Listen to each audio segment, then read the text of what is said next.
Today what I'm doing is I'm going to do a full fuel bowl rebuild. We're going to do from top to bottom everything that's included. This was repeatedly asked me to do because my last video did not cover it well. It just kind of went over the basics. So I'm going to do a top to bottom fuel bowl rebuild, everything that's included. I'm going to show you everything that you need to do. I'm going to introduce the entire fuel bowl to you. The video may be kind of long because I'm going to go over everything involved, but it will be hopefully very helpful, and I will try to keep as much fluff out of there as possible.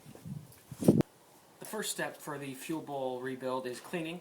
I'm going to use Simple Green Concentrate and just generic brake clean. Make sure you get all the Simple Green out. I've heard it can be corrosive. I've never confirmed that, but just make sure the fuel bowl is dry when you're done. So the first thing I'm going to do is I'm going to clean out the inside here. It's got some gunk down there. I'm just going to clean up the entire bowl, and then we can get to work on the actual rebuild.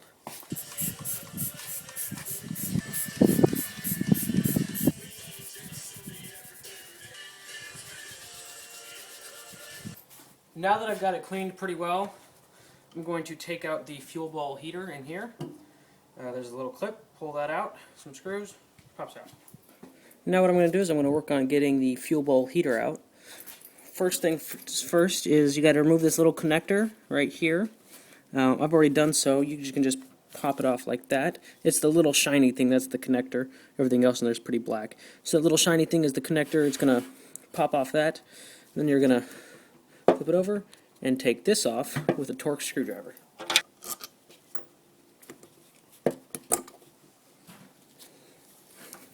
Here you can see that connector again. These two O-rings are going to get replaced. We're just going to set this aside for now. Now I'm going to take that same T20 screwdriver and take out these two screws, and then the fuel bowl heater will come on out.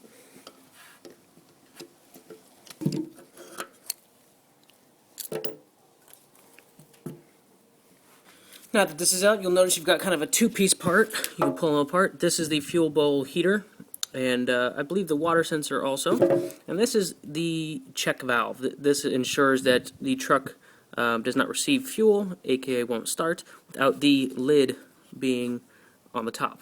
And if the lid's not on the top, it means there's no filter, because originally they were designed with lids and filters together. So it's a safety feature. Now I'm going to take the fuel pressure regulator off. This consists of two T25 Torx bits. It's got a spring inside, so just be careful. Just take these two off. The whole assembly will come off. Just don't lose that spring.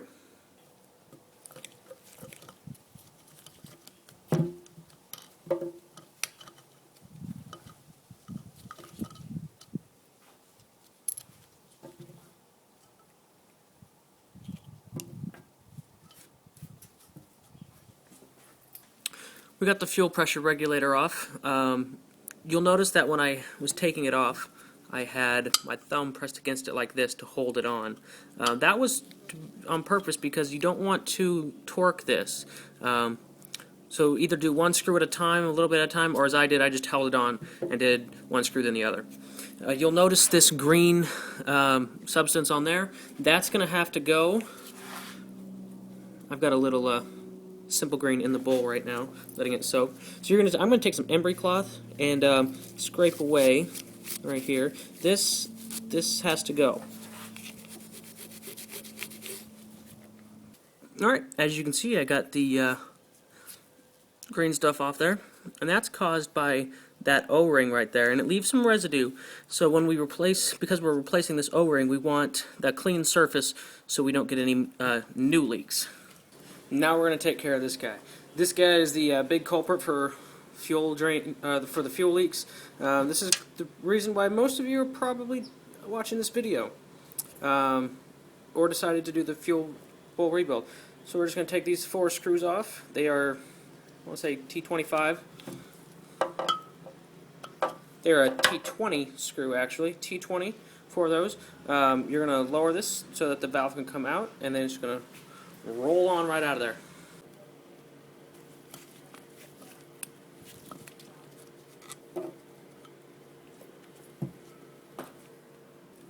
Alright, so this is a good example of why you need to take the residue off. You'll see these look a little different. That's because this is actually the O-ring. You'll see I can take it off, and the yellow is still on there. That's why that has to come off. It needs a fresh seal for the new O-ring. So we're going to get these O-rings out of here, clean up that yellow residue, and then just clean up the dirt around the ports also.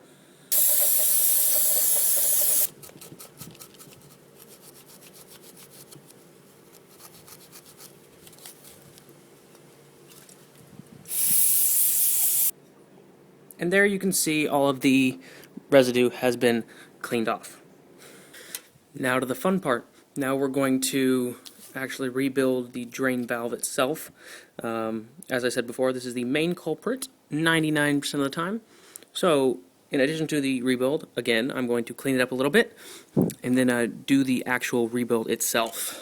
Alright, so here we are. The first step is to get this inside valve out. You'll need, what do the instructions say? The instructions specify a specific type of screw or like a hook tool or something like that.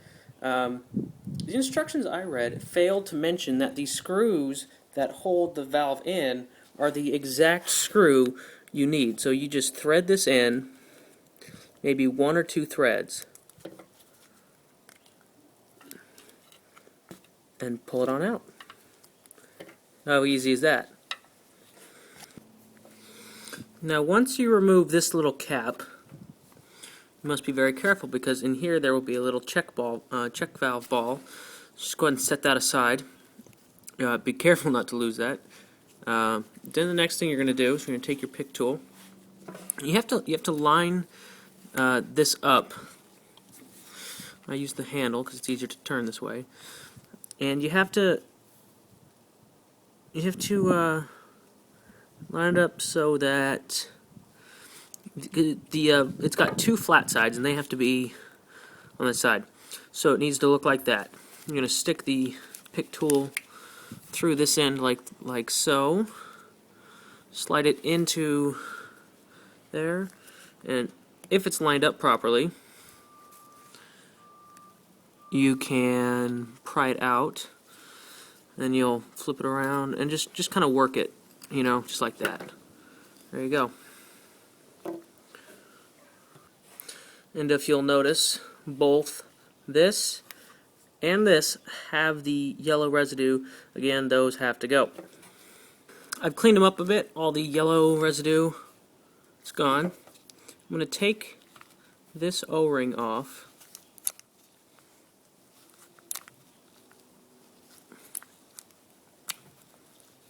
There you go. And we're going to replace that with that one right there.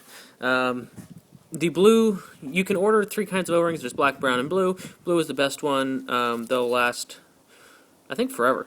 The original ones that Ford used ended up not holding up to the new diesel number 2, and these will. So that's why everybody is having these problems. These blue O-rings won't give you that problem. So we're going to replace this O-ring on here with this one, and then the other 2 are going to go in the back of there. Okay, then you're going, once you've got the new O-ring on the stem, you're going to, you're going to slide this down in. You got to line it up pretty good. I think I got it the first time there. Give it a push.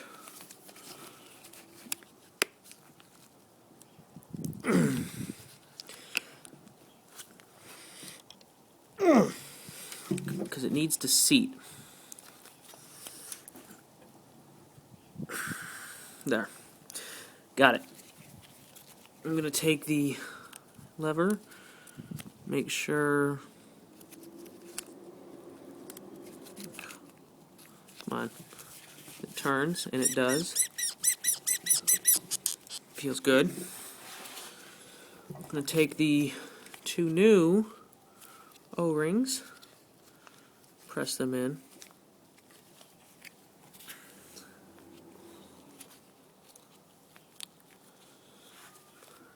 and these should be lubricated with diesel fuel as you're doing this. All the O-rings. Next thing on our list is the ports right here. This is a pre-filter port and post-filter port, commonly used to hook up Schrader valves for fuel pressure gauges.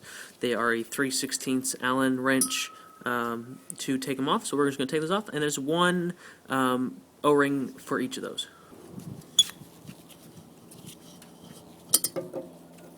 Alright, new O-rings installed. I'm going to go ahead and reinstall the plugs, and we can move on to the next thing. Now we're going to do the check valve assembly with the back of the pick tool. Going to go ahead and poke the top out like that. Just going to push this bottom end out, and that's your check valve assembly. With the pick tool, I'm going to take those two O-rings off, then reassemble.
And there you have it.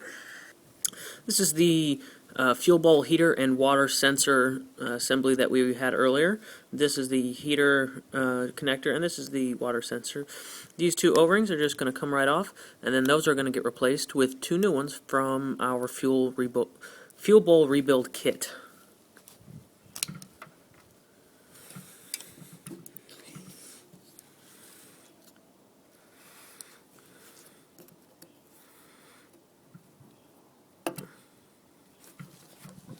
Now it's time for the fuel pressure regulator. It's two O-rings. There's this green one here, and there's this one right there. So we're just going to take the pick tool, carefully disassemble this, and pull off this O-ring, just like that. Same thing with the fuel pressure regulator assembly. Kind of get in there and pull that on out. Look, more residue, it's got to go.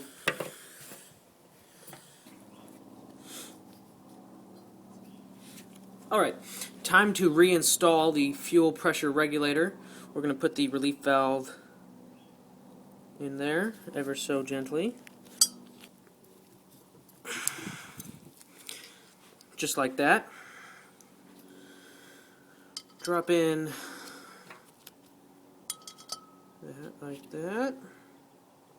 Spring goes next. And on top of that, the fuel pressure housing. This is where it gets tricky. You're going to have to completely collapse it with one hand.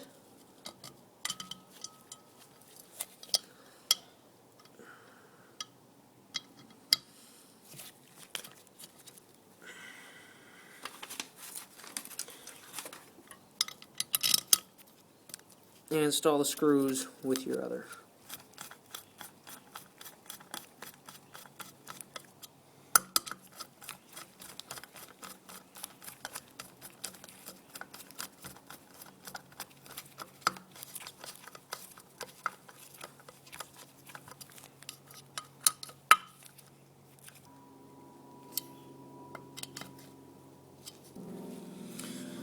Now I'm going to reinstall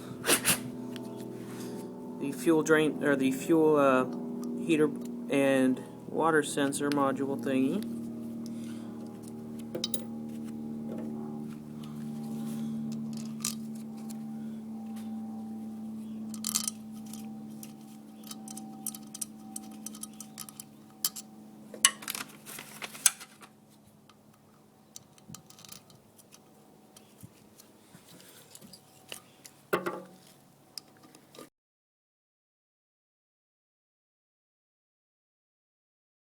And reverse of what we did earlier to install the fuel bowl heater.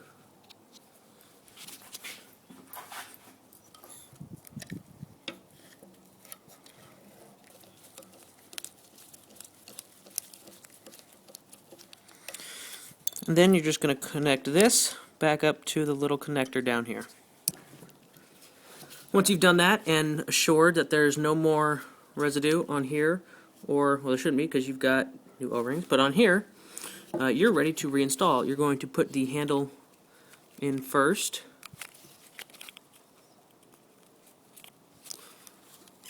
Go ahead and rotate that. You're going to put this in here first, and then go ahead and put the valve on like that. And we're going to go ahead and tighten these down loosely.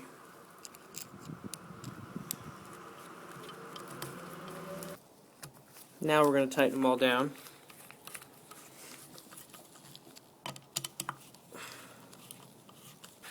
Well, that's it for the fuel bowl rebuild. Optionally, what you can do is you can take off these 3 fittings and put a good thread sealant on them. This is the one I use. I'm going to go ahead and do that also. But the next thing I want to talk about are the fuel sleeves that are included with the fuel rebuild kit. I'm not going to actually show you the reinstallation of them. I do have a video that does that. I'll put a link to that. But I do want to show you how these work. And what they do is they go on the ends of the fuel lines. This is one that I have just laying around. What you're going to do is you take the fitting, or the sleeve, I mean, and you just slide it. You slide it over the end like this.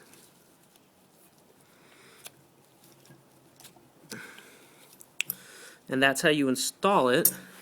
And then when you were getting ready to put the fuel bowl in the truck, what you would do is you're gonna take the fuel line with the sleeve on it, and you're gonna push it in like that. And that's gonna recess the everything together. It's going to recess the line into the fitting, and it's going to push the sleeve back. You're going to take the nut, you're going to push it on over, and tighten it down like that. I'm not going to actually do it, but it's much harder than this in the truck, trust me. But that's how you install the sleeves. There are 4 included. There's 1 for each line. 1 goes to passenger and driver's side head. You've got the fuel return and the fuel pressure regulator. Each one will have a sleeve. They are included in your kit. So that is your start to finish fuel bowl rebuild. Hopefully this is helpful. I've had quite a few requests, so I know there's a need for it. I'm glad I was able to do this. Send me a message or a comment below if you have any questions, and I will definitely answer them for you.